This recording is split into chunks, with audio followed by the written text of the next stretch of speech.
noches con todos.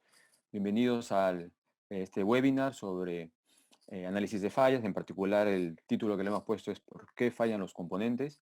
Ahora que ya estamos todos juntos, les reitero nuevamente las disculpas por este inconveniente técnico que hemos tenido. Les comento rápidamente, yo me quedé afuera porque se llenó antes de las 7, entonces cuando yo llegué para entrar ya estaba llena la sala y no podía entrar. Hemos tenido que generar una, y la idea es que todos los que estaban en esa sala se puedan transferir, ¿no? Somos 301, no es que uno se ha quedado afuera, sino que nosotros tenemos algunos asistentes que también formaban parte del equipo. Uno de ellos ha salido para que puedan estar exactamente todos los que estaban en la sala. Ya estamos completos, ya tenemos 300 participantes, así que ya podemos empezar entonces. Bien, voy a compartir mi pantalla para mostrarles la presentación y empezar propiamente ya con la charla. Vamos a tener esta dinámica. Yo ahorita he puesto en silencio todos los micros. La idea es que pueda desarrollar yo la charla y a la mitad, más o menos, voy a elegir un momento para parar un rato y empezar a activar los micros a quien desee hacer una pregunta, ¿ya? Lo ideal sería usar el chat también. Tenemos esa herramienta del chat porque para mí es más fácil también leer, dado que somos 300. Acá en el Zoom hay una herramienta para levantar la mano, pero me va a ser imposible a mí llegar a ver toda la lista de 300 y saber quién está levantando la mano. Entonces es mejor, sí, está la herramienta de levantar la mano, pero con 300 personas lo veo un poco difícil poder manejar eso, ¿no? Si 20 levantan a la vez, va a ser complicado empezar a gestionar un orden para darles paso. Entonces, lo más sencillo creo que es leer en el chat. Vamos, exacto, vamos escribiendo en el chat, usamos solo eso y yo voy respondiendo, ¿verdad? Bien, empezamos entonces. De igual manera, cualquier inconveniente que tengamos en el chat, si es que por A o B se corta el audio o algo, me lo hacen saber inmediatamente para poder desarrollarme en la presentación. Bien, entonces vamos a empezar. El título de la charla para el día de hoy es ¿por qué fallan los componentes? Mi nombre es Francisco Rumiche, soy profesor del Departamento de Ingeniería de la Universidad Católica. Antes de empezar propiamente con la presentación, quería comentarles un poquito acerca de mi experiencia en este campo. Yo soy ingeniero mecánico por la Universidad Católica y magíster y doctor en ingeniería de materiales por la Universidad de Illinois en Chicago, ¿no? Tengo una especialización en ingeniería de soldadura de la Universidad Católica también y otra en gestión de proyectos de la Universidad del Pacífico. Soy analista de fallas en el laboratorio de materiales, ahora CITE Materiales, y también estoy bajo la dirección del Centro de Caracterización de Materiales. Estos dos laboratorios son justamente en los espacios en los cuales desarrollamos los trabajos de análisis de falla.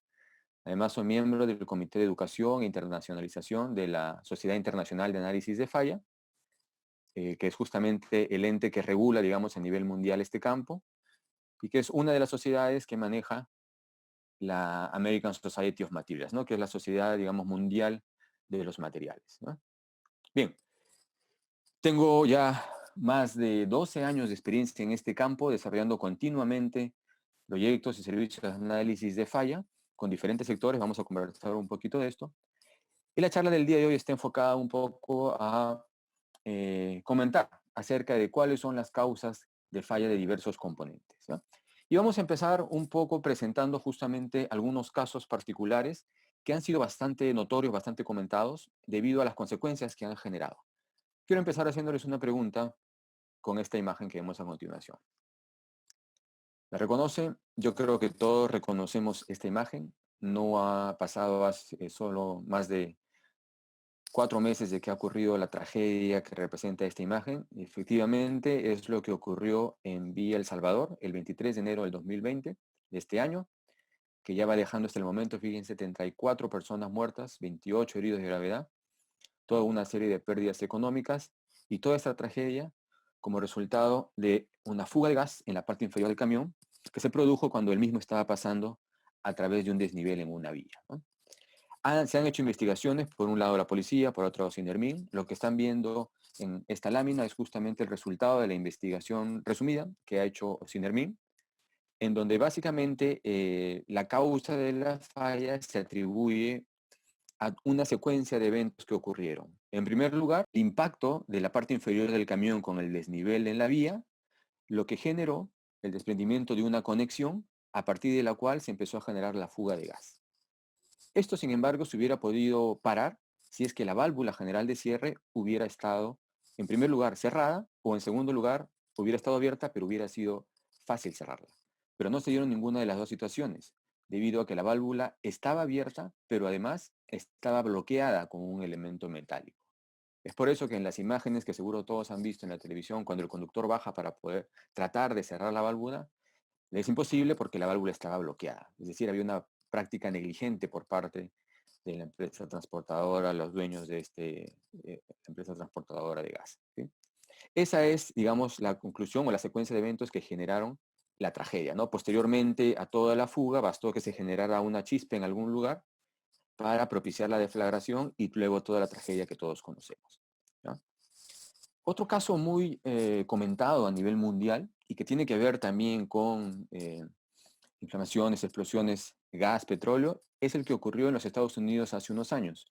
Nuevamente, quiero hacerles una pregunta aquí. ¿Qué es lo que ustedes ven en esta imagen?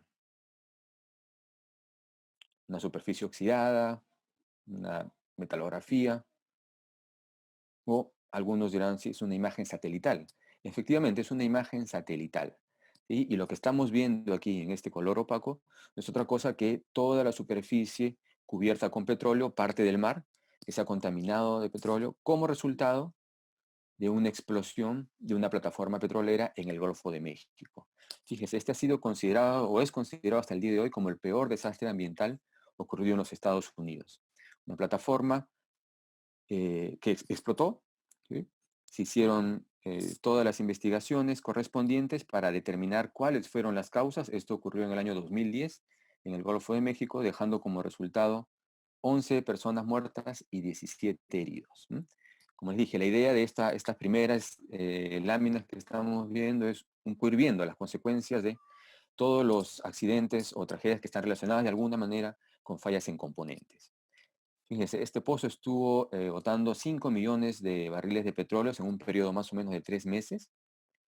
Las pérdidas generadas entre multas y todo lo que las pérdidas eh, económicas que se generaron ascendieron a 90 billones de dólares. Es un montón de dinero, ¿no?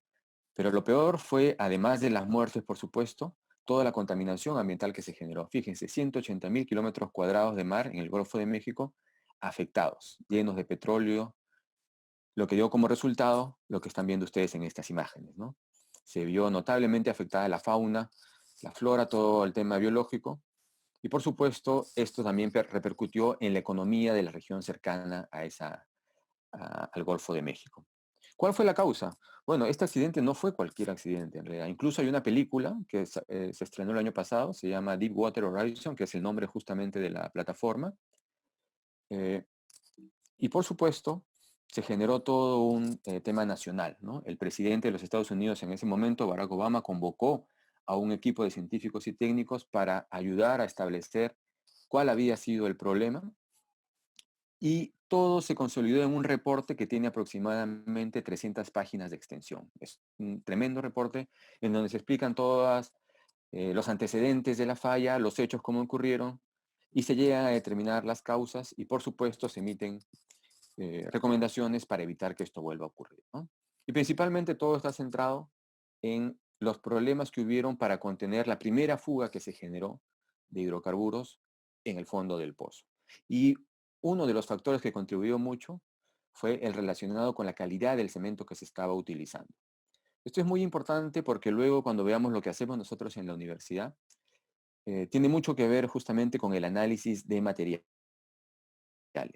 Durante procesos de perforación se utiliza un cemento que se introduce justamente en el pozo, que cumple pues una función de darle estabilidad, pero este cemento tiene que pasar antes por ciertas pruebas, dependiendo del suelo en el cual se va a perforar. Aparentemente no se esperó a tener los resultados del laboratorio de las pruebas, que finalmente determinaron que no era apropiado para ese suelo, y debido al apuro en la producción, se utilizó el cemento y fue uno de los factores, además de otros, que contribuyó con esta tragedia, ¿no? Bien, estas dos fallas que hemos visto han sido relativamente recientes, una hace unos meses, la otra hace 10 años. Sin embargo, este tema de las fallas o accidentes y que están relacionados de alguna manera con materiales no es algo reciente, es algo que nos ha venido acompañando en la historia de la humanidad durante mucho tiempo. ¿Reconocen ustedes este barco? Seguro han visto la película, ¿no? Que correspondiente al barco. Este es efectivamente el Titanic. Y ustedes me dirían, bueno, pero ¿qué tiene que ver el Titanic con las fallas en componentes mecánicos, fallas en materiales? Bueno, para los que han visto la película recordarán que el Titanic, pues, eh, se estrelló contra un iceberg, ¿verdad? iban a tanta velocidad, estaban a máxima potencia que no le dio tiempo al capitán para poder, eh, digamos, esquivar el iceberg. Pero uno de los factores que contribuyó también en la fisuración tan particular, tan rápida del Titanic y en su posterior hundimiento, fue justamente la calidad del acero o el estado en que se encontraba el acero a las temperaturas que se encontraban las aguas en las que navegaba el Titanic. ¿No? Muchos años después del accidente, pues, muchísimos años después, una expedición logró recuperar restos de acero del Titanic. Aquí podemos ver una imagen en la que se pueden ver unas planchas justamente, ¿no?, de todo el casco. En esa época los barcos eran remachados, lo que se ve ahí justamente son los remaches. Y se hicieron diferentes estudios, que es justamente lo que nosotros hacemos en nuestro laboratorio cuando hacemos un análisis de falla. Se necesita evidencia para sustentar un caso. Y esa evidencia se consigue justamente haciendo distintos tipos de ensayos de materiales. ¿Sí? Por ejemplo, acá podemos ver una tabla de composición química en la que se puede comparar el acero, la composición química del acero del Titanic con la composición química para un acero naval de hoy en día, un acero naval moderno. Lo mismo con las propiedades mecánicas. Acá estamos viendo imágenes de probetas de impacto correspondientes a un acero de hoy en día y a un acero del Titanic. Y por aquí estamos viendo imágenes de microscopía electrónica que revelan la presencia de inclusiones no metálicas, impurezas al interior del acero. No vamos a entrar en detalles técnicos específicamente, esta es una charla más general, pero podemos dedicar un poquito de tiempo a entender, utilizando esta curva, qué es lo que le pasó al Titanic. Lo que ustedes están viendo aquí es el resultado de un ensayo particular que se le hace a los aceros para determinar su tenacidad. ¿Qué cosa es tenacidad? Su capacidad de absorber energía cuando son sometidos a una carga de impacto. ¿Sí? Si queremos trasladarlo a las condiciones del Titanic, se está evaluando aquí la capacidad que tenía el casco para deformarse frente al impacto, por ejemplo, contra un iceberg. Y fíjense los resultados.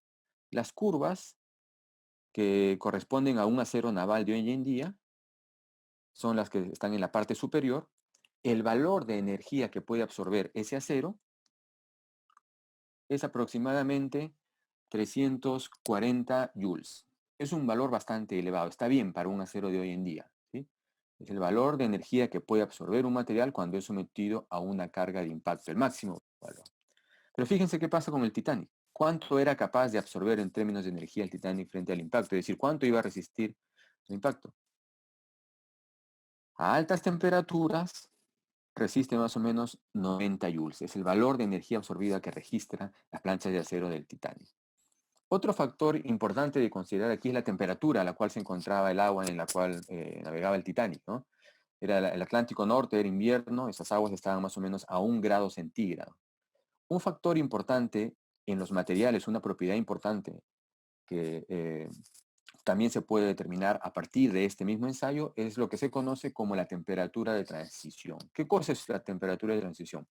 Es la temperatura a partir de la cual un material se empieza a fragilizar, empieza a comportarse de manera frágil. Fíjense, para el acero naval de hoy en día, esa temperatura de transición es alrededor de menos 20 grados centígrados. Es decir, a la temperatura a la cual estaba navegando el Titanic, que era 1 grado centígrado, más o menos donde está el cursor, no hubiera tenido ningún problema si el Titanic hubiera sido fabricado con un acero naval de hoy en día. A esa temperatura hubiera sido capaz de absorber mucha energía con el impacto, no se hubiera fracturado de la manera en la que se rompió y no se hubiera hundido. ¿Cuál es la temperatura de transición que tiene el acero del Titanic? Fíjense, 60 grados centígrados. Es decir, incluso a temperatura ambiente, ese acero ya está frágil. Y eso debido a qué? A la cantidad de impurezas y de inclusiones que tenía al interior en su microestructura. Con mayor razón, a bajas temperaturas, como pueden ver ustedes con el cursor, más o menos 1 grado centígrado, ya se encuentra completamente fragilizado, no es capaz de absorber energía y ante cualquier impacto se iba a romper de la manera en la que ocurrió.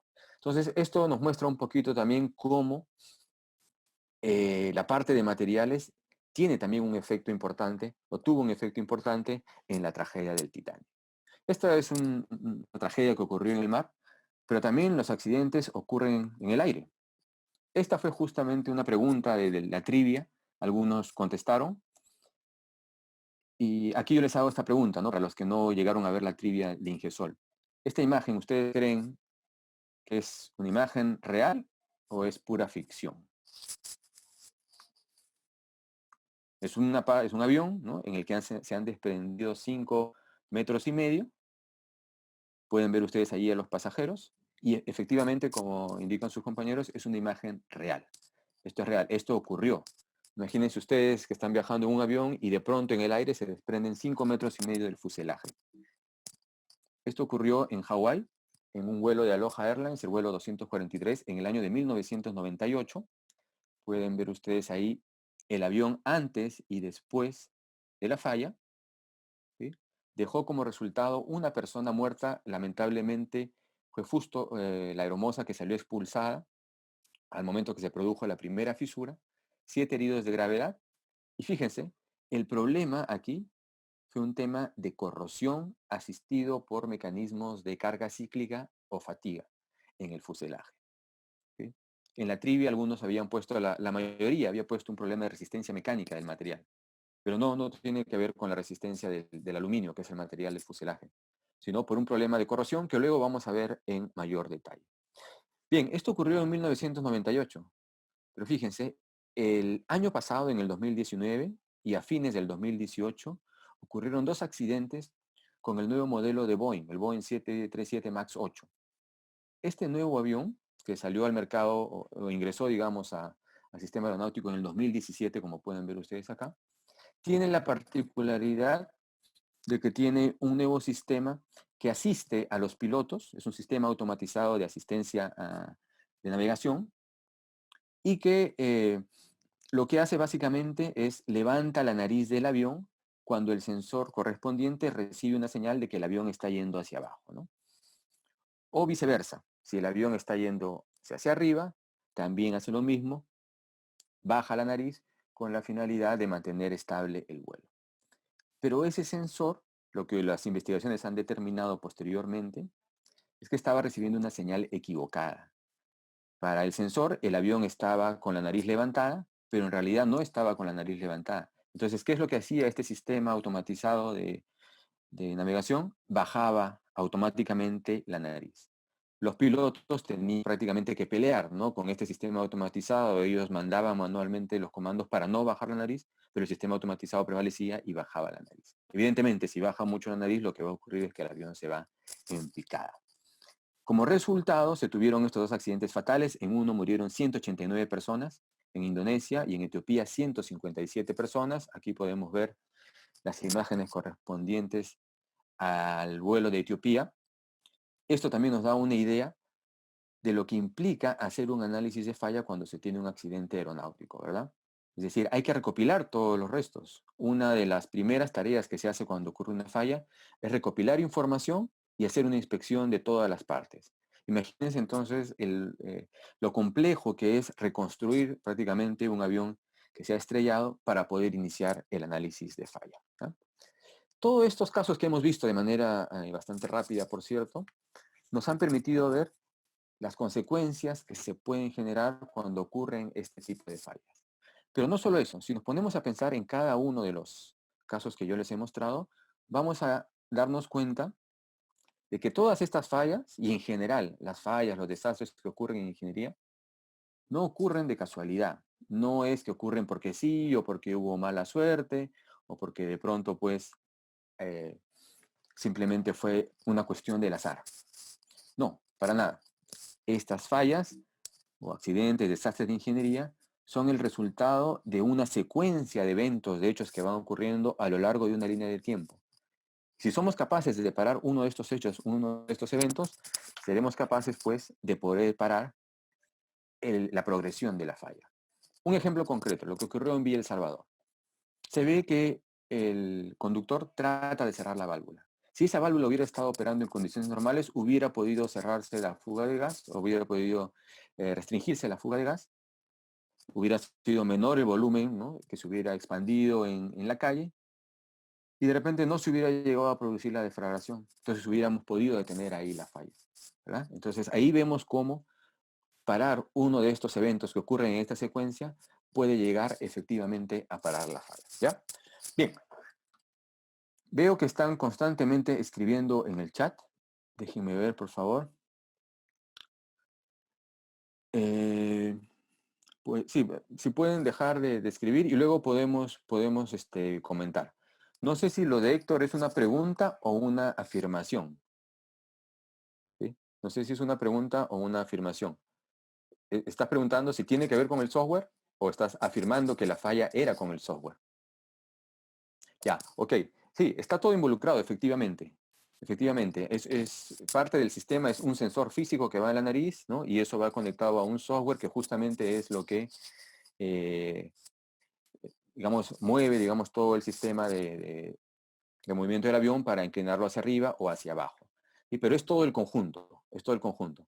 Porque fíjate, las investigaciones, una de las cosas que determinaron fue que Boeing está comercializando o estaba comercializando esos aviones con un solo sensor, ¿sí? Para ese sistema, el sistema eh, asistido de maniobra, ¿no? O de navegación, el sistema automatizado de navegación. Pero en realidad debería tener dos sensores y el segundo sensor te lo vendían pero por un precio adicional. Esa fue otra de eh, digamos, de las conclusiones a las que llegaron los investigadores. Y además mencionando, por supuesto, que en el caso de haber tenido los dos sensores, hubiera sido justamente lo que estamos hablando, uno de los hechos que hubiera contribuido en evitar que la falla ocurra. Y efectivamente, va mucho más allá del sensor, ¿no? Está el tema del software, está el tema además de los pilotos. Los pilotos no están entrenados para pilotear ese tipo de aviones. Justamente por eso es que pusieron ese sistema automatizado, en los cuales el piloto no tenía que entrenarse necesariamente en manejar este nuevo avión, ¿sí? Sino que el software automáticamente hacía los cambios en función de lo que los sensores registraban y lo que el piloto estaba haciendo, ¿no? Sí, por supuesto que está penado. Estos aviones inmediatamente ya fueron bajados del aire, están en tierra. Boeing sigue trabajando en la solución porque es una cantidad de plata alucinante, ¿no? Un solo avión, ¿cuánto cuesta? Unos 200 millones de dólares. Imagínense, ¿no? Cada compañía aérea que tiene uno de estos aviones parados es un montón de dinero que está perdiendo, ¿no? ¿Ya? Bien, sí, sí, vamos con calma, no nos explayemos con las preguntas, habrá tiempo para seguir discutiendo esto. Bien, seguimos. Entonces, hemos visto en todos estos casos que las fallas tienen consecuencias, evidentemente. Lo peor que puede ocurrir son las fatalidades, los muertos. Nadie puede traer pues, los muertos de regreso. Eso es lo peor que puede ocurrir. Y ocurre, como hemos visto, ¿no? En estas fallas, en estos accidentes aeronáuticos que han muerto 150, 180 personas. La deflagración en Vía El Salvador, que ya lleva 36 personas muertas. Es muy lamentable eso, ¿no? Por supuesto, los heridos, todas las pérdidas económicas. Sin embargo, las pérdidas económicas se recuperan, ¿no? Les comento que en el caso de la plataforma esta petrolera, esas pérdidas de más de 90 billones de dólares, las asumió por supuesto la empresa, pero esa empresa sigue todavía en el mercado, sigue operando sin ningún problema, ¿no? Más allá de lo que ocurrió, claro, en esos años, se ha recuperado y sigue operando, porque las pérdidas económicas siempre se pueden recuperar. El daño de la propiedad, pérdidas en producción, por ejemplo, de repente hay gente que trabaja en una compañía minera y sabe que si para uno de los equipos en la línea de procesamiento, se para toda la producción y son miles de dólares que la mina está perdiendo porque no se están procesando los minerales. Fíjense, se hizo un estudio de a cuánto equivale en términos de porcentaje del PBI, del Producto Bruto Interno de un país, este tema de las fallas en componentes industriales. Se calculó que en un país desarrollado estamos hablando del 4% más o menos del PBI. Es decir, si hablamos de Estados Unidos, el tema de fallas se puede traducir en pérdidas económicas de casi 120 billones de dólares. Eso es un montón de plata. Es el 4% del PBI, es una barbaridad, ¿no? Además de las fallas pueden traer problemas ambientales, problemas sociales, ya mencionamos en el caso de la plataforma toda la contaminación en el Golfo de México. Y por supuesto todo el tema de juicios, demandas y todos los aspectos legales que se tienen cuando ocurre una falla. Bien, yo creo que aquí ya estamos con este preámbulo, estamos listos para definir falla y empezar a comentarles un poquito qué hacemos nosotros en la universidad, ¿no? Bien, ok. eh, Hagamos una cosa, porque hay sus compañeros, varios de ellos están dejando de que por favor no escriban en el chat, porque es cierto, eso distrae, ¿sí? La idea es, vamos, como les dije, vamos a desarrollar la charla. Yo voy a parar en un momento, que no va a ser al final, sino en un momento particular, para justamente empezar a desarrollar las preguntas. Y luego retomamos ya la parte final y una ronda final de preguntas, ¿ya? Pero les pido, por favor, que dejen el chat en paz, porque eso desconcentra tanto a sus compañeros como a mí también, que tengo que estar regresando a ver, ¿sí? No se preocupen, va a haber un momento para que todos podamos, por favor, participar, ¿ya? Ahí el asistente nos está indicando justamente que por el momento vamos a bloquear un rato el chat y cuando ya venga la ronda de preguntas yo les avise, se desbloquea para que las desarrollemos, ¿ok?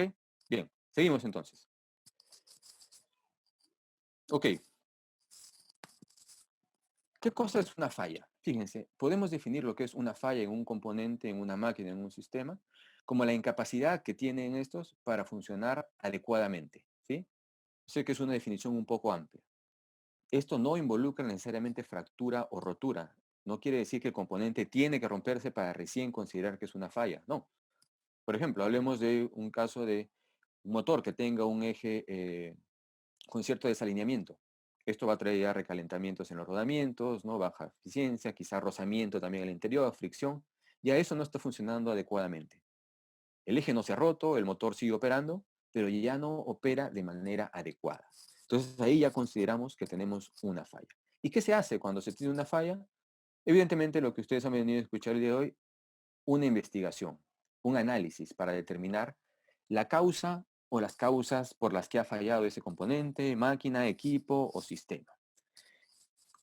Esto es algo que nosotros desarrollamos cotidianamente en la universidad y justo la idea con estas charlas es transmitirles un poco esa experiencia, ¿no? Generar un poco de motivación, un poco de inquietud respecto a este campo que tampoco es está muy desarrollado en el país, pero que es muy importante, porque todas estas investigaciones, todos estos análisis de falla, nos conducen no solo a conocer cuál ha sido la causa, sino lo más importante, a proponer medidas, recomendaciones para evitar que la falla vuelva a ocurrir. ¿Sí? Eso es lo más importante. Bien, ¿dónde hacemos nosotros estos trabajos? En nuestros laboratorios. Las imágenes que les estoy mostrando corresponden justamente a dos laboratorios en los que trabajamos, el laboratorio de materiales o sitio de materiales y el centro de caracterización de materiales, donde tenemos, como pueden ver ustedes ahí, equipos de microscopía, de ensayos mecánicos, equipos de análisis de estructura de materiales, equipos de espectroscopía, difracción de rayos X, equipos para medir dureza. Es decir, tenemos toda una gama de equipos, unos laboratorios muy bien implementados para poder desarrollar justamente esta actividad. Y nosotros lo que hacemos mayormente es un análisis de falla metalúrgico, es decir, un análisis de falla enfocado en el componente, en la pieza en sí, ¿sí? Nosotros recibimos los componentes y sobre eso trabajamos. A ese componente le hacemos todos los ensayos que sean necesarios para determinar cuál ha sido la causa que ha llevado pues a que el componente falle. Ahí pueden ver algunas de las instalaciones justamente que utilizamos para realizar este trabajo. ¿Y con qué sectores trabajamos? Yo les he mostrado casos de aviones, de plataformas petroleras que contaminan el mar, ¿no? Hemos visto también, bueno, el caso del Titanic, marítimo. Ustedes dirán, bueno, pero esos son casos grandes, pues, ¿no? De repente, ¿ustedes qué cosas han hecho en la universidad? Les voy a ir mostrando algunos de los casos que me ha tocado hacer en particular a mí y les voy comentando también que por si acaso las fotos que van a ver ustedes en el lado izquierdo no necesariamente corresponden al componente propiamente. Y esto por un tema de confidencialidad. Ustedes entenderán que en estos proyectos de análisis de falla hay un componente fuerte de confidencialidad, ¿sí? Sin embargo, lo que está al lado derecho sí es lo que yo he podido desarrollar en el análisis de falla y que me ha llevado a determinar la causa de falla y posteriormente a proponer recomendaciones, ¿ya? Por ejemplo, este es un caso que me tocó hacer a mí de un tren de aterrizaje, como pueden ver ustedes ahí, en el cual hicimos ensayos, pues diversos ensayos, aquí algunas fotografías que muestran los resultados de partículas magnéticas, metalografía. Y en este caso particular, la causa de la falla fue un mal torqueo de la rueda. Se desprendió una rueda justo cuando estaba aterrizando el avión. Afortunadamente, el tren de aterrizaje delantero tenía dos ruedas y el piloto pudo aterrizar el avión con una sola rueda, porque imagínense que se hubieran desprendido las dos ruedas. Hubiera ocurrido lo que hemos visto hace un momento, ¿no? Probablemente estuviéramos lamentando ya la pérdida de vidas. Otro sector con el que trabajamos mucho es el de maquinaria pesada. Nuevamente, este componente no corresponde necesariamente a esta máquina.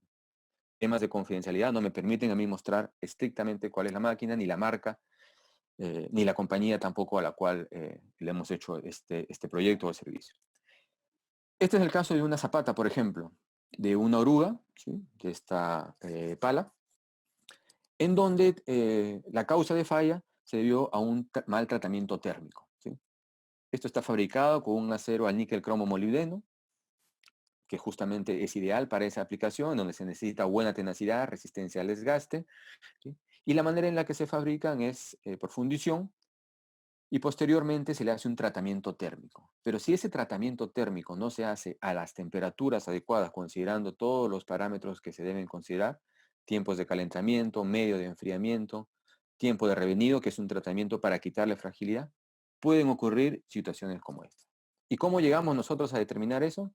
Con todos los ensayos que hacemos que dan lugar a toda esta evidencia que ven ustedes aquí. Esto es lo que se denomina evidencia, imágenes, pruebas que sustenten lo que nosotros estamos manifestando en nuestros reportes en palabras. ¿Sí? Otro sector con el que trabajamos es el sector ambiental. Aquí ustedes están viendo una manguera que se rompió, por supuesto, y produjo un derrame de petróleo, contaminación, en donde no solo estuvo involucrado ya el equipo de ingenieros nuestro propiamente, sino también la contraparte tenía su eh, equipo también de ingenieros medioambientales y gente que sabía de oceanografía, contaminación de la fauna y flora de ese lugar, ¿sí? El problema aquí fue una sobrecarga de torsión y nuevamente hacemos uso de diversos ensayos para generar evidencia que nos lleven a sustentar apropiadamente el caso. ¿Sí? Estas imágenes que ven ustedes en la parte inferior corresponden a imágenes de microscopía electrónica de barrido, que es una herramienta también muy empleada y que nos permite ir a mayores magnificaciones a las que nos permite un microscopio óptico para poder analizar en mayor detalle, ¿sí? Pequeñas regiones, zonas que nos ayuden también a determinar la causa de falla, ¿no? Esa carga, esa sobrecarga de torsión generó la rotura del serpentín de acero inoxidable, que le da cierta consistencia también a esta manguera, pero que estaba además ya previamente afectada debido a un problema de corrosión microbiológica, ¿no? Eso estaba debajo del mar y había sido atacado ya por las especies biológicas y estaba corroído, ¿no? Ante la sobrecarga de torsión, terminó por romperse fácilmente. También trabajamos mucho con el sector construcción.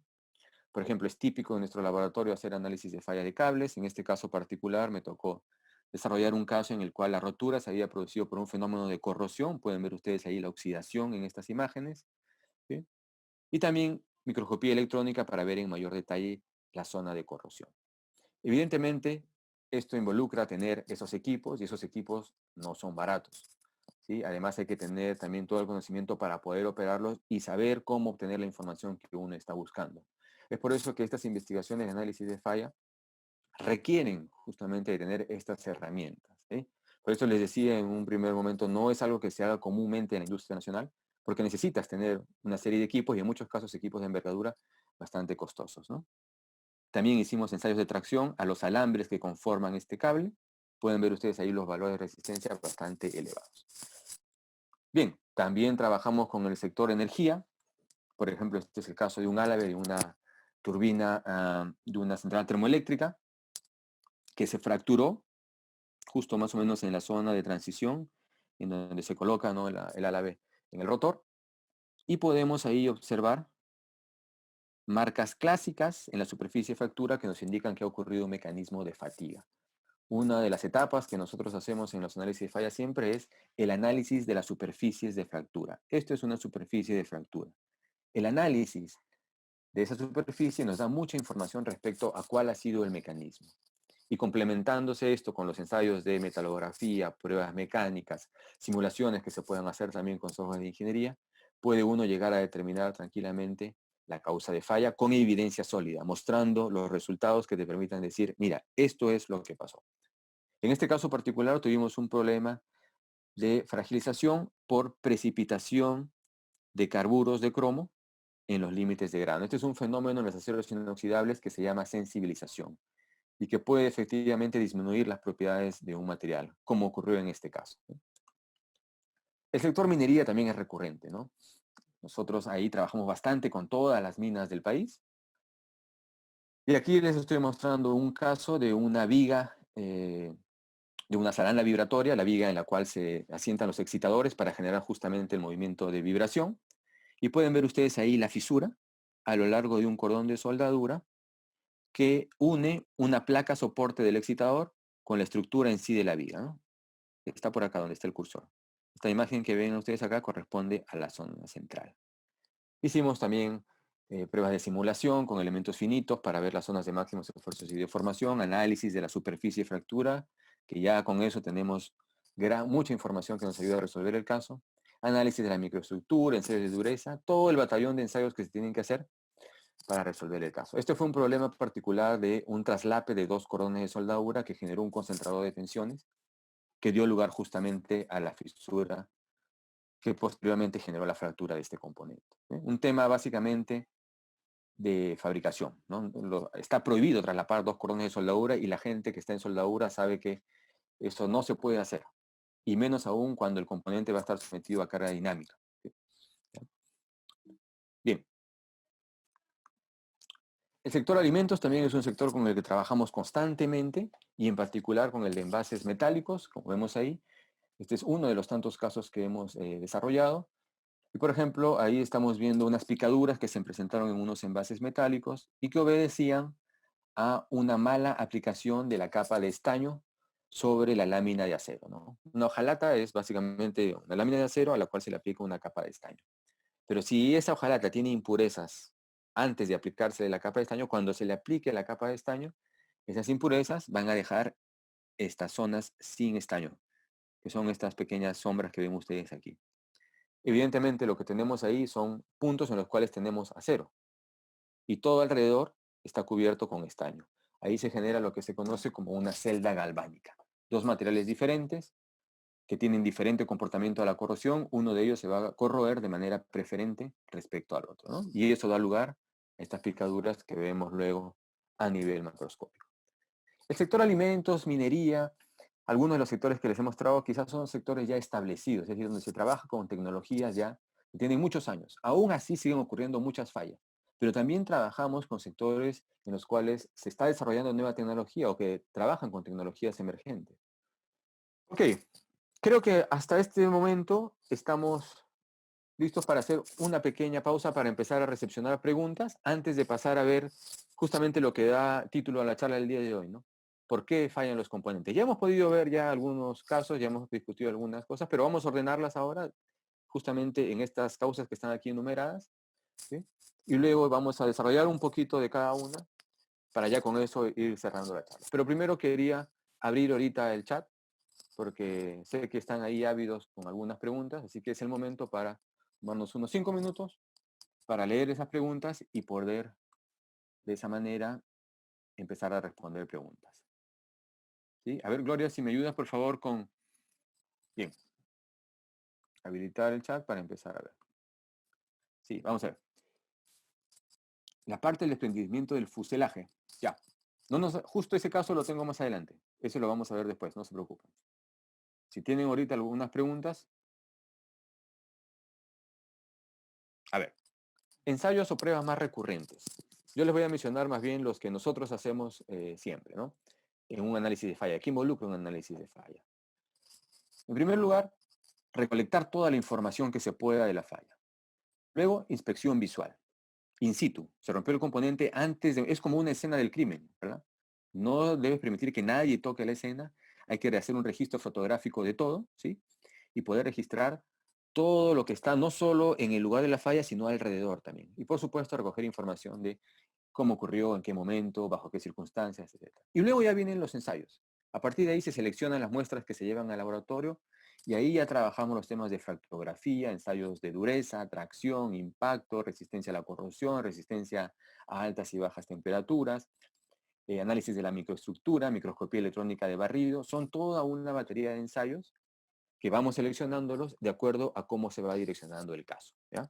Entonces, no hay, digamos, una lista que te pueda decir que en minería aplicamos esto, porque depende del componente y depende de los primeros pasos de este análisis, ¿no? Ahí ya definimos qué ensayos se van a realizar.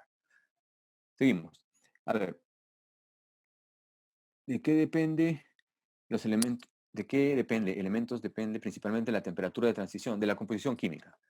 Por ejemplo, todos hemos oído hablar de la planta Melchorita, ¿verdad? De licuefacción, del gas natural. Y si ustedes van por la Panamericana Sur, desde ahí se ven dos esferas. No, no son dos esferas, perdón, dos tanques. Esos tanques están fabricados en su interior con un acero que tiene 9% de níquel. Esa adición de 9% de níquel hace que el acero sea muy tenaz, que tenga una temperatura de transición bien baja, de tal manera que cuando el gas licuado entra ahí, porque son justamente tanques para almacenar el gas licuado, que está a una temperatura criogénica, estamos hablando de -80, -100 grados centígrados, ese material puede aguantar porque tiene una temperatura de transición baja. Entonces, ¿de qué depende? De la composición química y en particular de qué elementos. Níquel es uno de ellos, manganeso, son elementos que contribuyen mucho en mejorar la tenacidad. Los parabrisas se fabrican en Perú, efectivamente. Les dije que no iba a mencionar nombres de fábricas, no puedo, pero es muy fácil googlearlo y encontrarlo, no se preocupe. Ustedes realizan informes de AFA, por supuesto, eso es nuestro día a día. Todos estos análisis que hacemos terminan en un informe. Y ese informe, luego vamos a hablar ya, eh, no es simplemente una hoja con valores de dureza, resistencia al desgaste, resistencia a la tracción. No, no, es todo un desarrollo que se hace para sustentar y poder explicar un caso a todo tipo de audiencias, no solo a una audiencia técnica. Porque aquí, recuerden, entran muchos aspectos legales, entonces ese informe lo va a leer un abogado, ¿no? Si tiene que ver, por ejemplo, con contaminación ambiental, también lo va a leer un ingeniero medioambiental. ¿Sí? Si tiene que ver con contaminación en el mar, probablemente lo lean unos biólogos, especialistas, ¿no? en fauna marina, etcétera. Entonces, es un documento muy, muy importante y la realización, ¿no? La generación, el desarrollo de ese informe es tan importante como toda la batería de ensayos que se hacen para llegar a determinar la causa. Mediante una prueba, sí, también, por supuesto, por supuesto. Se puede determinar una falla por diseño. Efectivamente, es más, una de las causas de diseño, de fallas, perdón, es un mal diseño. Vamos a hablar de eso más adelante. Que realiza mediciones de dureza de las estructuras falladas, así es. Lo que hacemos nosotros es comparamos la zona de falla con una zona que no ha fallado. Entonces, de esa manera hacemos no solo dureza, ¿no? Hacemos todos los ensayos que hemos contemplado que tienen que hacerse en la zona fallada y en la zona, una zona alejada, para comparar, ¿no? Y ver si ha tenido que ver algo el material. Así es, eso también, efectivamente, el tiempo de uso, ¿no? Hay a veces eh, clientes que dicen, bueno, vengo para que le hagan este análisis de falla, este componente, y bueno, ¿y cuánto tiempo tiene el servicio? 40 años. Bueno, no, no te pases, ¿no? Tampoco puedes pedir que un material tenga vida eterna, ¿no? ¿Ya? ¿Qué tanto depende de las dimensiones entre el cátodo y llano? Efectivamente, ¿no? El tamaño. Cuando se forma un par galvánico, esto que habíamos comentado del problema con los envases, en ese caso particular de hojalata, el tamaño de esos poros, digamos, que se habían formado en donde no había estaño, era bastante pequeño. Entonces teníamos un punto pequeñito de acero que estaba expuesto y toda una superficie recubierta con estaño. Evidentemente hay una diferencia grande en áreas, ¿no? De por sí, galvánicamente el acero es más activo, entonces se iba a correr de todas maneras, pero si a eso le sumamos el factor de que tenemos un área bien grande en el cátodo, que sería el estaño, ese acero se va a disolver en un 2 por 3. Y por eso es que se daba lugar a esos poros, ¿no? El electrolito tiene mucho que ver, ¿no? Estos envases eran para pescado, entonces también era un electrolito un poco agresivo, ¿no? ¿Frecuencias naturales y resonancia en la estructura se ve previamente o como perito cuando falla el mecanismo? Buena pregunta. Lo ideal es monitorear esto en servicio. Eso tiene que estar siempre monitoreado. Nosotros trabajamos en el después de la falla. No es nuestro trabajo, no tenemos como experticia trabajar en la prevención más allá de las recomendaciones que podamos establecer para evitar que la falla vuelva a ocurrir. Pero nosotros no tenemos una oficina o lo que se dedique a hacer, por ejemplo, un monitoreo de las condiciones en las que está trabajando una zaranda vibratoria. Sí hacemos inspecciones, como inspección no destructiva, por ejemplo, ¿no? De una línea de gasoductos, de un equipo. Ese tipo de inspecciones sí, pero no del tipo que estás mencionando tú, de frecuencias naturales, ¿no? Para averiguar si está en resonancia el equipo. Pero si algo falla, tú puedes determinar en función de la evidencia que recolectas si ha habido justamente un tema de que, por ejemplo, la viga estaba trabajando en resonancia, ¿no? Algo de ese tipo. ¿Ya? Pero sí tiene que ver, y la idea es que se monitoreen constantemente para evitar llegar al punto que hemos mostrado en la diapositiva, ¿no? Si yo estoy monitoreando eso constantemente y veo que mi viga está trabajando en resonancia, paro el equipo y hago las modificaciones correspondientes para evitar que siga trabajando en eso, porque sé que lo puede llevar a fallar, ¿no? Secuencia de puntos de inspección cuando se realiza un análisis de falla. Luego, ¿cómo determina? La secuencia es, la acabo de mencionar. Primero, recolectar toda la información posible. Y eso puede ser tan sencillo como que se rompe un componente pequeño y tienes ahí el componente y preguntas a tus operadores qué pasó, digan, si tienes el monitoreo de las condiciones, toda esa información la junta. o puede ser tan complejo como cuando tienes un avión que se estrella, ¿no? La cantidad de información, de piezas que están por todos lados y tienes que recolectar es distinto, ¿no? Pero el principio es el mismo, recopilar información. Luego de eso, inspección, en preliminar, selección de las piezas críticas que vas a investigar o analizar, y sobre eso ya se hacen los ensayos. Luego viene el análisis de esos resultados y posteriormente la elaboración del informe. ¿En qué software de ingeniería se apoyan para determinar la falla de un componente? Depende de lo que estemos haciendo. Si es simulación, trabajamos con ANSYS. Si son software, por ejemplo, de microscopía, tenemos varios software que nos ayudan a cuantificar, por ejemplo, número de fases y cantidad en una microestructura. Si hablamos de desgaste, también tenemos un software de reconstrucción de imágenes y escáneres 3D, por ejemplo, con su correspondiente software que nos permiten, ¿no?, dimensionar pérdidas por desgaste. Si hacemos ensayos de corrosión, también tenemos varios software que nos ayudan a determinar el comportamiento de la corrosión. Depende de lo que hagamos, ¿no? ¿Cuánto tiempo se toma en investigar una falla?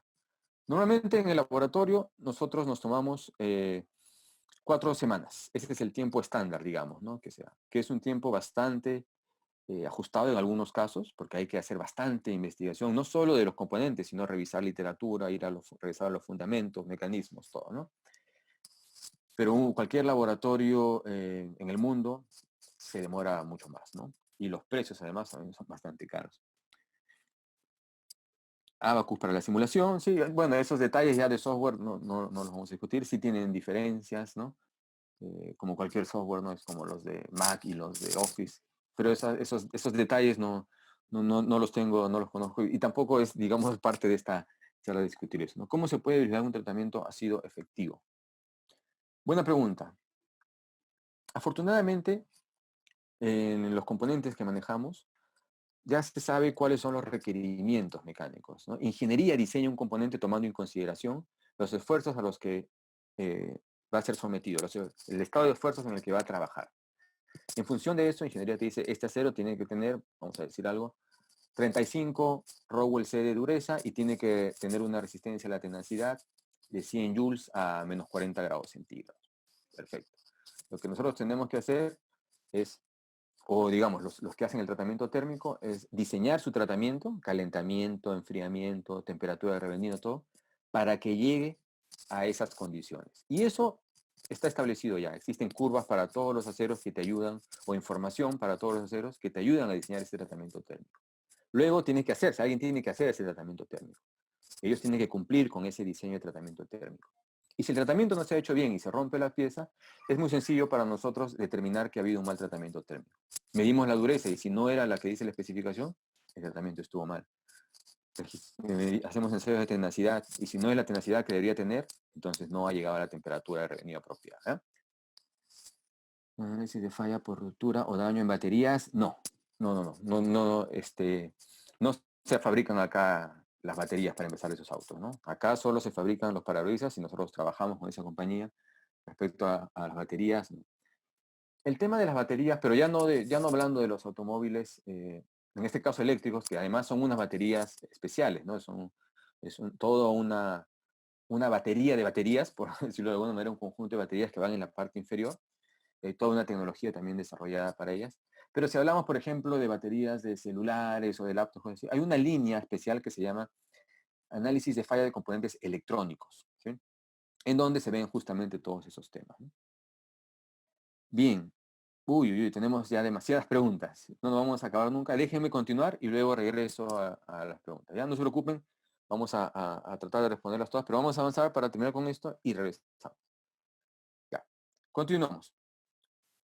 Gloria, te pido por favor que bloquees otra vez el chat para poder continuar y luego seguimos. Perfecto.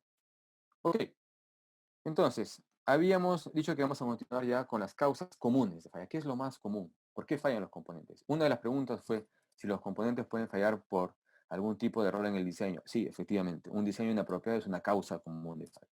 En la fabricación, un control de calidad o una inspección mal hecha también puede generar una falla. Por supuesto, cosas anormales durante la operación o el medio importante en generación de fallas. Mantenimiento inadecuado, o muchas veces es la combinación de varias de estas causas, no solo específicamente una de ellas. Y una también de las causas que generan fallas puede ser el sabotaje, pero esa se diferencia del resto porque, claro, cuando es sabotaje es a propósito, ¿no? De ahí sí ya no hay mucho que hacer en términos de prevención, ¿no? Ya, luego vamos a también a hablar en detalle de esto. Bien, diseño inapropiado. Y vamos a ir viendo así una diapositiva más o menos por cada uno de estos cursos para ir cerrando ya la charla. Si durante el diseño del componente no se hace un cálculo adecuado de los esfuerzos, ¿no? Cuando uno hace su diagrama de cuerpo libre, analiza cuál va a ser las fuerzas, cuáles van a ser las fuerzas en momentos a los que va a estar sometido el componente, si eso no se hace de una manera apropiada, puedes, por ejemplo, subdimensionar tu componente y evidentemente se va a romper en servicio, ¿no? Tampoco se trata de sobredimensionar, porque te estarías viendo afectado económicamente, ¿no? Geometrías indeseables. Por ejemplo, transiciones muy agudas. Aquí, en este componente en particular, si ven ustedes el cursor, hay un redondeo, ¿verdad? En la transición entre esta sección y esta. Ese redondeo tiene su razón de ser.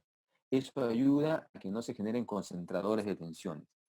Si esto tuviera un acabado completamente agudo, es decir, no hubiera ese redondeo, sino un acabado agudo, ahí tendríamos un punto para que ahí en servicio se empiecen a generar fisuras. Esos puntos se llaman concentradores de tensiones y son el resultado de geometrías indeseables. Si no selecciono bien mis materiales o si diseño mal el tratamiento térmico, también podemos tener fallos. O por ejemplo, si ingeniería manda un diseño, pero durante la construcción nos damos cuenta de que no es viable lo que ha propuesto ingeniería y necesitamos hacer modificaciones en el diseño. Si esto no se hace de manera adecuada y no se revisa por los ingenieros a través de diseño, puede dar lugar a fallas tan catastróficas como la que vemos en esta diapositiva. Fíjense, esto ocurrió en 1981 en Estados Unidos, en el Hotel Hyatt Regency en Kansas, y dejó como resultado 114 muertos, 216 heridos, todas las pérdidas económicas, y hasta hoy en día es considerado como el peor colapso estructural que ha habido en los Estados Unidos, ¿no? Sin considerar, por supuesto, el ataque a las Torres Gemelas. Eso es otra cosa, eso ya es sabotaje. De otro tema vamos a verlo después. ¿Qué ocurrió aquí? Lo que están viendo ustedes ahí son los restos de una pasarela colgante, ¿sí? En este hotel, que se desplomó y cayó sobre varias personas, en particular, como pueden ver ustedes aquí, matando a más de 100 personas, cayó sobre ellas 70 toneladas de concreto y acero que cayeron, aplastaron a las personas, matándolas, por supuesto. Y esto por un tema de cambio en el diseño durante la fabricación, lo que les mencioné hace un momento, modificaciones en el diseño. Fíjense, esta pasarela originalmente estaba contemplada para que tuviera esta estructura, ¿no? En el segundo piso había una y en el cuarto piso había otra, unas pasarelas colgantes. Y la manera en la que estaban conectadas al techo eran mediante estas barras de acero que ven ustedes aquí en color rojo, ¿sí? ¿Ya? Originalmente el diseño, es decir, el diseño que mandó ingeniería, ¿no? Al inicio, contemplaba una sola barra de toda la longitud que se necesitaba.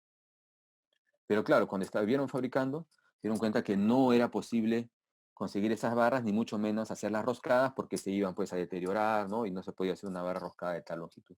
Entonces cambiaron el diseño a, en vez de ser una sola larga, dos más cortas, como vemos aquí, dos barras más cortas. Pero fíjense, ¿ah? Fíjense ese detalle que puede parecer insignificante, lo que generó. ¿Qué es lo que ocurrió? Este era el diseño original. En el diseño original tenemos una barra, ¿sí? Y por cada una de las pasarelas, que esta es la primera y acá la segunda, teníamos, bueno, uniones empernadas que soportaban esa pasarela. Pero al cambiar el diseño, ya no solo una sola barra continua, sino dos barras en donde esta terminaba aquí en la pasarela superior y esta continuaba hacia la inferior. Fíjense lo que está ocurriendo en la tuerca. Si la tuerca, la unión empernada, antes estaba sometida a una carga P, automáticamente con este nuevo diseño, la carga ya no va a ser P, sino va a ser el doble. ¿Esto qué implica? Que se tiene que utilizar otra unión empernada, es decir, se tiene que dimensionar apropiadamente para el nivel de esfuerzos esa unión. No se hizo eso, y fíjense, ese detalle que puede parecer tan minúsculo, terminó generando la pérdida o la muerte de más de 100 personas, ¿ya? Esto podemos visualizarlo de una manera más sencilla. Fíjense, imagínense que estamos dos personas sostenidos de una soga colgante, ¿sí? Una soga que está colgada al techo y hay dos personas ahí colgadas. En el primer caso, en este de acá, es como si tuviéramos a las dos personas, digamos que uno eres tú y un amigo, y los dos están a diferente altura de la soga. La soga está soportando el peso de los dos. Uno está agarrado en la parte superior y otro en la inferior. Ahora vámonos al otro caso. El otro caso sería el equivalente a que seguimos, ¿no? Los dos en la cuerda, ¿sí? Pero ahora ya no estamos a diferentes distancias en la cuerda, sino que uno está en la parte final y el otro está agarrándose de sus tobillos. La carga que soporta la soga es la misma, es dos, ¿no? Es los dos pesos de las personas. Pero claro, es muy diferente el hecho de estar tú solo agarrándote de la soga a tener además una carga que te está jalando. Eso es exactamente lo que ocurrió aquí. Bastó que algunas cuantas personas estuvieran caminando, generaran una pequeña carga en la pasarela para que ésta se desplome y dé lugar a la tragedia, que como les repito, ha sido considerado uno de los peores colapsos estructurales que se ha generado en los Estados Unidos. ¿Ya?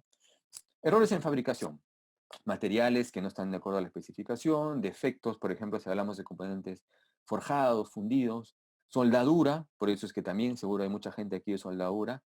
Las inspecciones tienen que ser muy cuidadosas, ¿verdad? De acuerdo a estándares.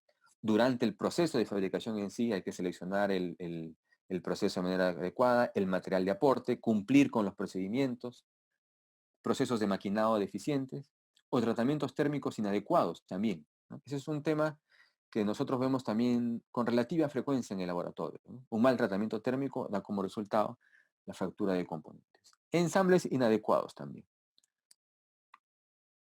Habíamos mencionado ya el caso de la zapata esta, de la oruga, de una pala de mina, en donde les había mencionado que la falla se había producido por un tratamiento térmico inadecuado. Y en particular es la etapa que corresponde al revenido. El revenido es un tratamiento térmico que se hace posterior a otro tratamiento que se conoce como temple. Con un temple uno endurece un acero, pero tiene que pasar de todas maneras por un tratamiento de revenido porque si no queda muy frágil. Para evitar la fragilización, justamente se hace un revenido. Pero si ese revenido se hace a una temperatura que no es la que debería ser, ocurre esto. ¿Ya? Bien, control de calidad e inspección deficientes, ¿no? Si no se hace de acuerdo con los estándares, con los códigos, si yo uso una técnica que no es apropiada, ¿a qué me refiero? Pues no voy a inspeccionar un acero inoxidable con partículas magnéticas, ¿no? Un acero inoxidable austenítico, que nunca se magnetiza, así yo le meta todos los Tesla del mundo. No puedo aplicar partículas magnéticas ahí, no puedo aplicar tintes penetrantes en un material poroso. Cada técnica tiene su propio campo de aplicación y hay que saber diferenciar eso para hacer una inspección adecuada. Si no se cumplen con los cronogramas, ¿no? O una mala calibración de los equipos, estoy leyendo valores, ¿no? O señales en mis indicaciones, en mis dispositivos, en mis equipos que no son reales porque mi equipo no está calibrado, o apuro por cumplir las metas. Esto pasa mucho, ¿no? Esto es algo que lamentablemente, y seguro todos ustedes lo experimentarán en la industria, siempre estamos apurados, todo es para ayer. Igual a nosotros también nos piden los análisis de falla para ayer. Pero no, hay que tomarse el tiempo para poder hacer las cosas bien. Sin que esto quiere decir que tenemos que tomarnos la vida para algo, ¿no? Pero hay que saber que si tú quieres algo de calidad, eso va a tomar recursos y además tiempo. Entonces, no se apuren, por favor, para cumplir metas, porque pueden generar fallas catastróficas. Esta, por ejemplo, también este apuro para cumplir metas, fue una de las causas que se describe en el informe que se hizo de la plataforma petrolera de Deepwater Horizon, porque querían empezar a sacar ya el petróleo, sin esperar los resultados de los ensayos del cemento, sin esperar otras consideraciones que se tenían que tomar antes de empezar propiamente ya a producir. Fíjense, este es un casito también bastante interesante que tiene que ver con una mala inspección. Lo que ven ustedes ahí es una banda de freno correspondiente a un winche, es un winche, ¿no? Que se frena justamente accionando una banda de acero, que es esta que ven aquí en color rojo, ¿sí? Y se aprieta contra el tambor y de esa manera frena el movimiento del winche. Esa banda se fracturó en esta sección que ven ustedes aquí, ¿sí? Justo aquí en la zona de unión con las barras para el mecanismo de accionamiento del freno. Y en el análisis, evidentemente, como les había dicho, ¿no? Hay que recolectar información, pero además de eso, registrar todo con imágenes, hacer pruebas, todo. Fíjense en la calidad de esa soldadura. ¿Qué les parece, no? Esa soldadura, a simple vista, estoy seguro que para ustedes y para mí, a simple vista la rechazarían sin ser inspectores de soldadura. Es terrible, ¿no? Completamente irregular, con inclusiones de escoria por acá, ¿sí? Porosidades, inclusiones por aquí también, un pésimo acabado. Y fíjense la diferencia de ese cordón de soldadura que corresponde a estos dos cordones transversales con este cordón de acá, que evidentemente es más uniforme, no tiene toda esta distorsión que este de acá. ¿Sí? Esto, evidentemente, alguien debió haberlo inspeccionado antes de que entre en servicio y decir, oye, eso no pasa, ¿no?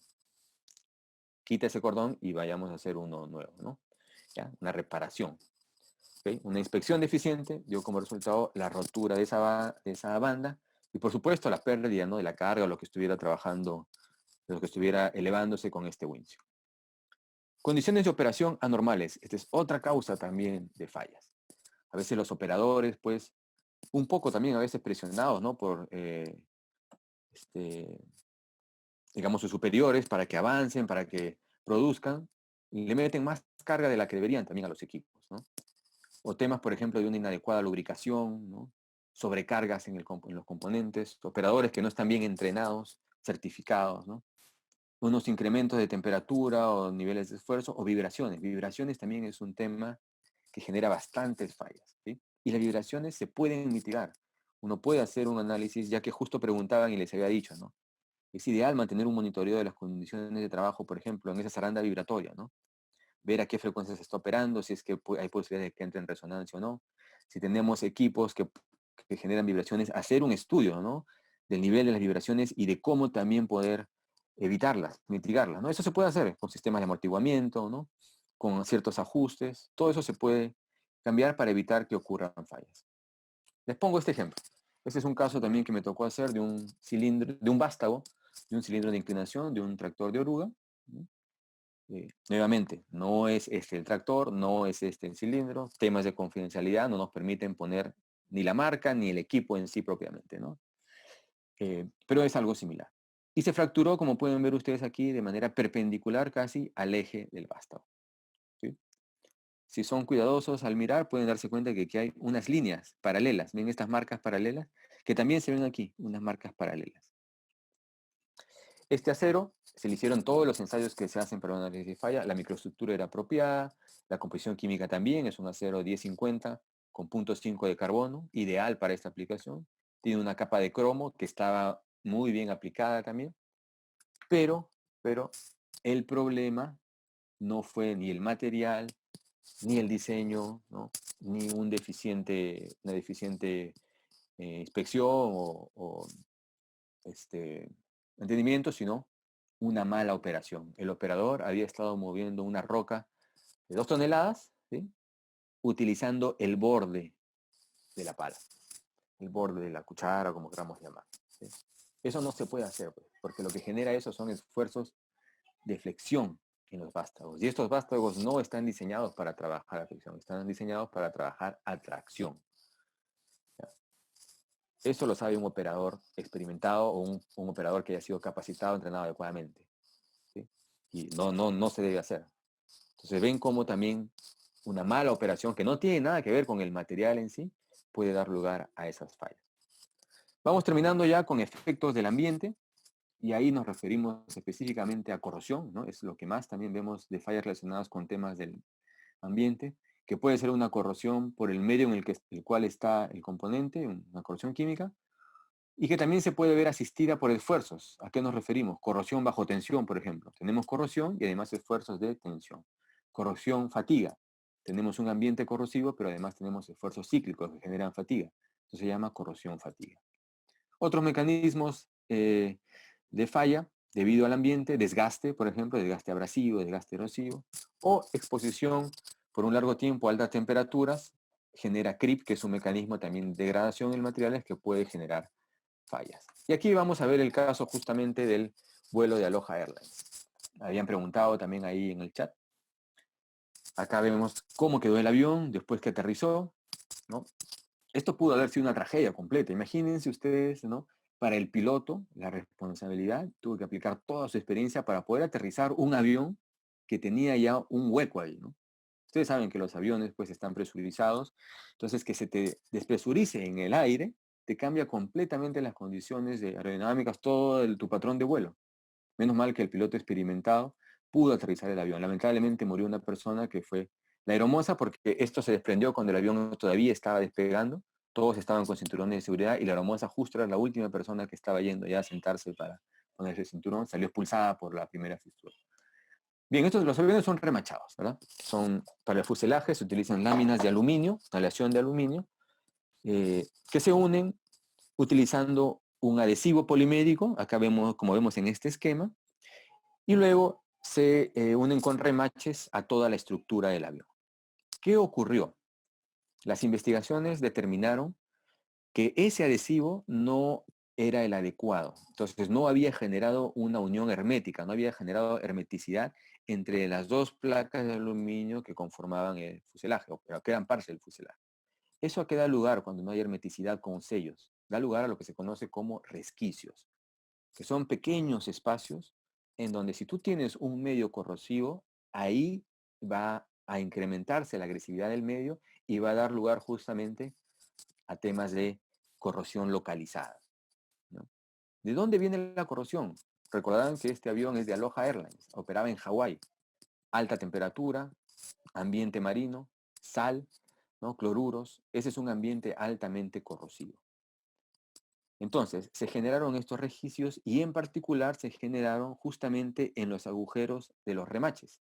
Esos agujeros además tenían bordes muy agudos, como vemos aquí, bordes tipo cuchillo, y como ya les había mencionado, cualquier borde muy agudo, cualquier geometría muy aguda es indeseable porque ahí se generan concentradores de tensiones.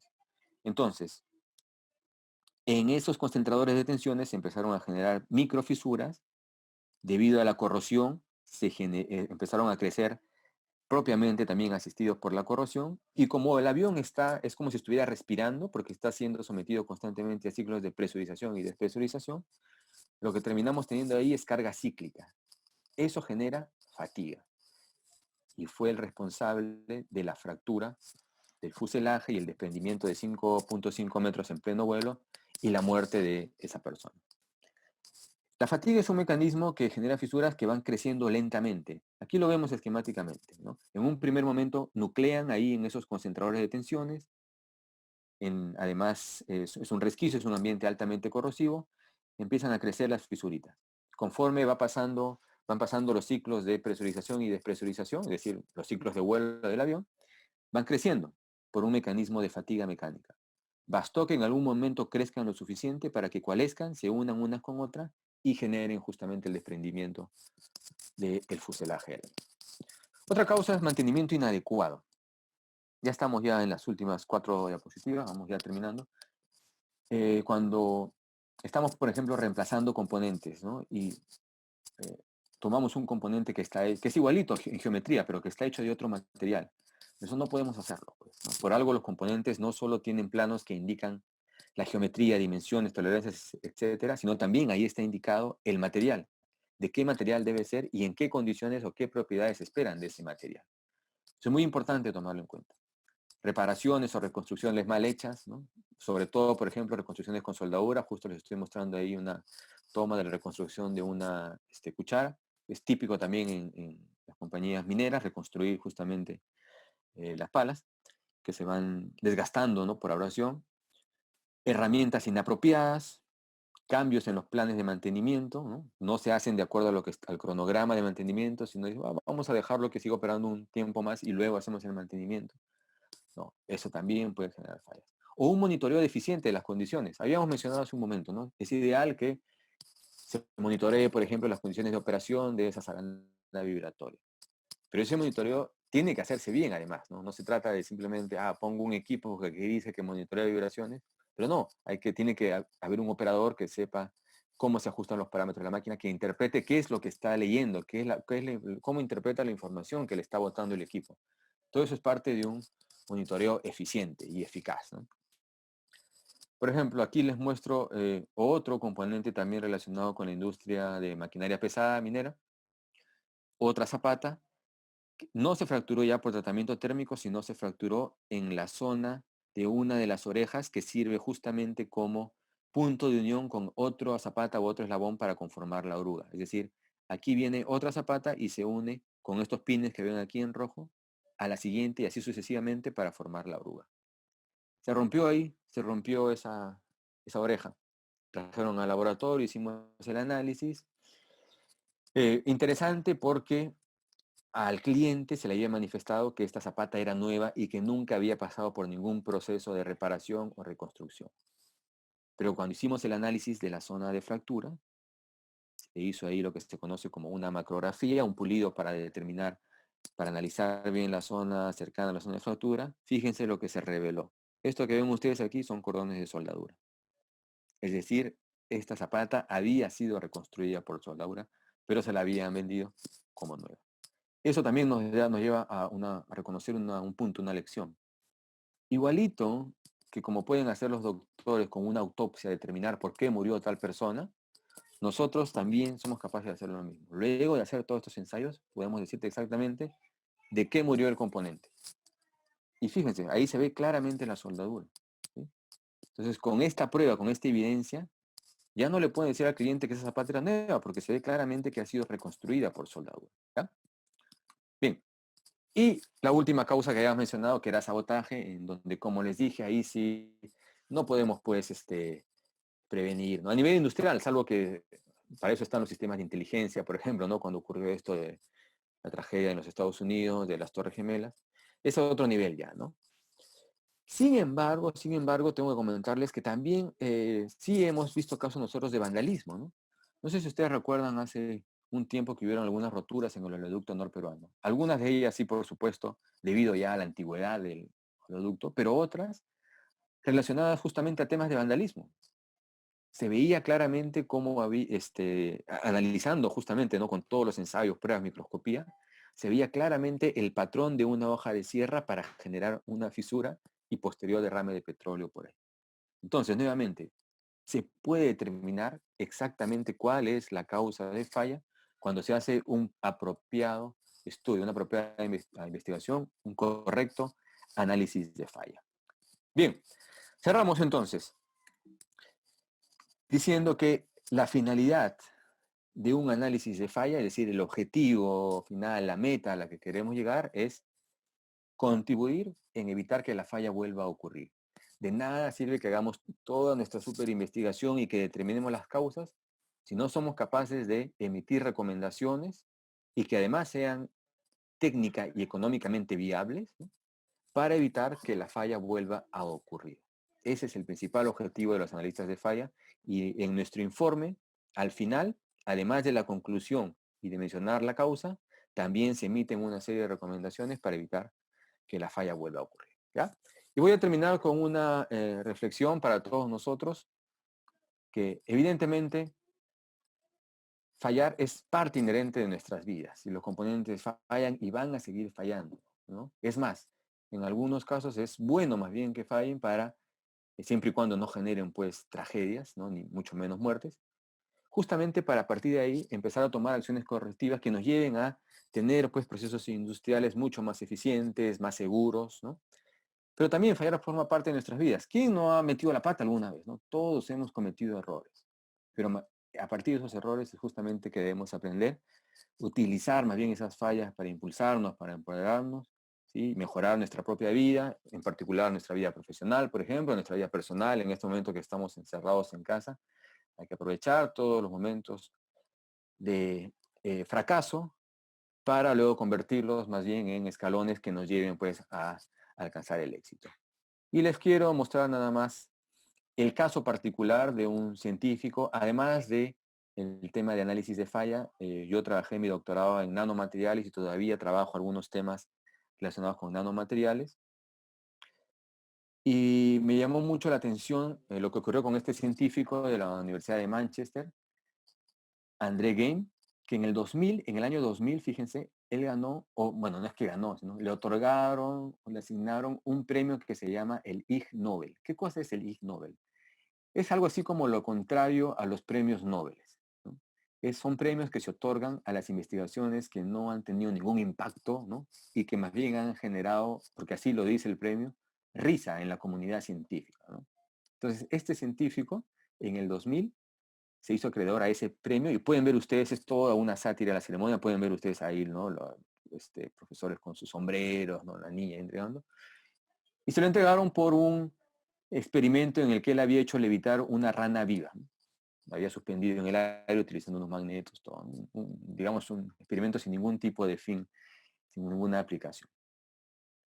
Pero él no se rindió, digamos, ¿no? O sea, es un premio que en realidad no es un orgullo para un científico, ¿no? Siguió trabajando y fíjense, en el 2010 ganó el premio Nobel, el premio que cualquier científico en el mundo quisiera poder acceder, el reconocimiento no solo económico, sino de toda la comunidad académica y en particular en el campo de la física, por los trabajos que había desarrollado con grafeno. Quizá muchos de ustedes han oído hablar de grafeno, es un material pues con mucho potencial para aplicaciones tanto en ciencia como en ingeniería, tecnología, y él fue justamente uno de los impulsores, desarrolladores de este material.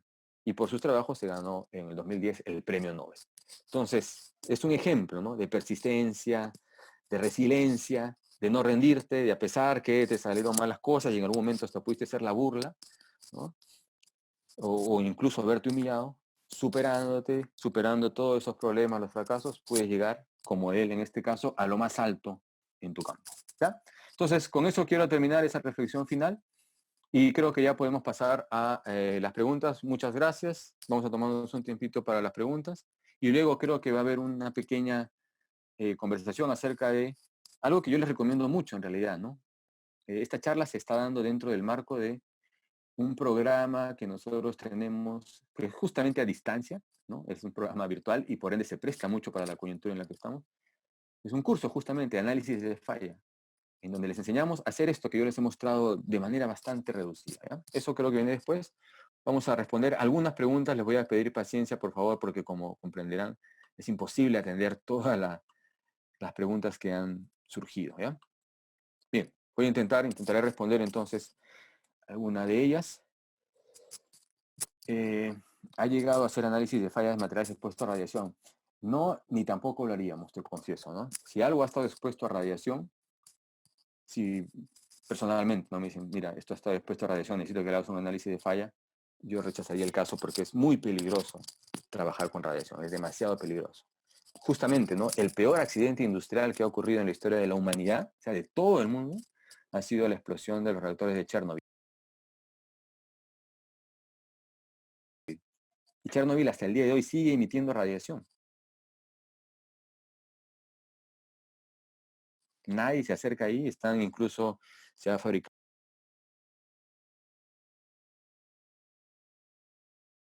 unos domos gigantes, ¿no? Para terminar de tapar eso, ¿no? Vean la serie Chernobyl de HBO, ahora que tienen tiempo en la cuarentena se las recomiendo. Es el peor desastre industrial. Si algo tiene radiación, mejor no lo toquen, simplemente déjenlo ahí, ¿no? Más bien tomen las consideraciones para aislarlo, para meterlo en un búnker, en un depósito donde no siga emitiendo, ¿no? Es difícil que algo que ha estado expuesto a radiación no esté emitiendo algo de radiación, ¿no? Si se hace una reparación por soldadura y esta sale mal, se repara por segunda vez, aún vuelve a salir mal por tercera vez, ya. Es que no debería salirte mal la primera vez si es que sigues los procedimientos. Ese es un tema recurrente también. Y se entiende además que en campo, pues, no vas a pedir que precalienten, no con tal exactitud y que tengas una atmósfera protectora de gases, porque claro, es imposible que en las alturas, en las minas, tú puedas tener todas esas consideraciones. Pero existen procedimientos que se adecúan específicamente a las condiciones de trabajo que se tienen en estos sitios para que salga de manera adecuada la reparación. Si ya te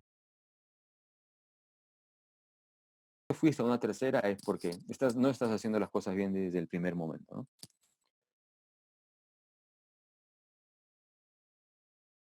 ¿Cuántas veces recomendar reparar antes de rechazarla por completo? El componente, por ejemplo, una estructura de viga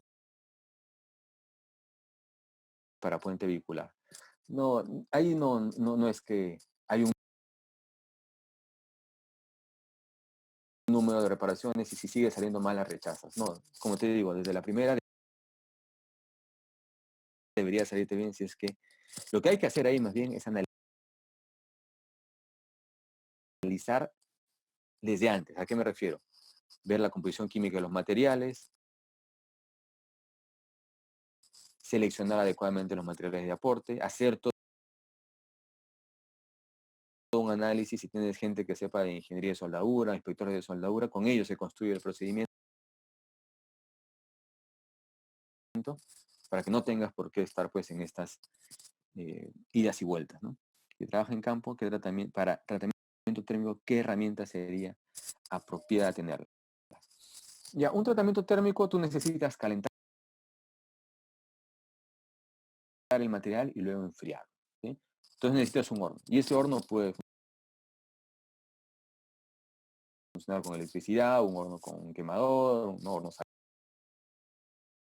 a gas, ya depende cómo quieras alimentarlo. Y dependiendo del material que vas a tratar, necesitas llegar a ciertas temperaturas. Diferentes aleaciones, aceros requieren diferentes temperaturas de calentamiento. En todo caso, no llegamos a más de 1000 grados centígrados, entonces tendrías que seleccionar un horno que llegue pues a los 900, ¿no? 800. Y para enfriar puede ser tan simple como unos depósitos donde tengas agua o aceite, que son los medios de enfriamiento, digamos, más comunes, ¿sí? Y conocer un poco, ¿no? Bueno, no un poco, no bastante, de la metalurgia, ¿no? De las recomendaciones de tiempo de permanencia en el horno, cómo se calculan las temperaturas de calentamiento, cómo trasladar rápidamente del horno al tu medio de enfriamiento el componente para que no se transforme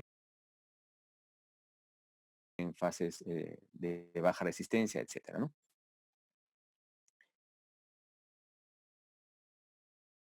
Alguna bibliografía. Muy, muy interesante. Les comparto rápidamente. Vale la pena hacer esa, compartir un ratito la pantalla para mostrarles rápidamente dos cositas. Denme un segundo, porque justo no preguntan acerca de bibliografía. Voy a mostrar. Y acá también. Denme un segundo, por favor.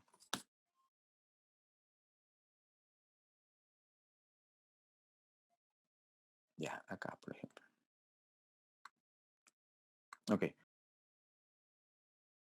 Voy a compartir mi pantalla nuevamente, les muestro rápidamente, ¿ya?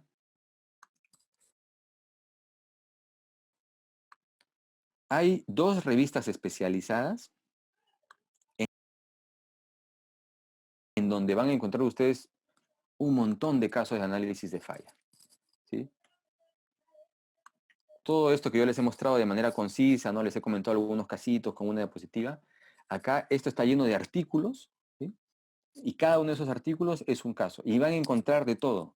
Ejes, ruedas, aviones, motorcitos de moto, implantes biológicos, es decir, de todo, ¿no?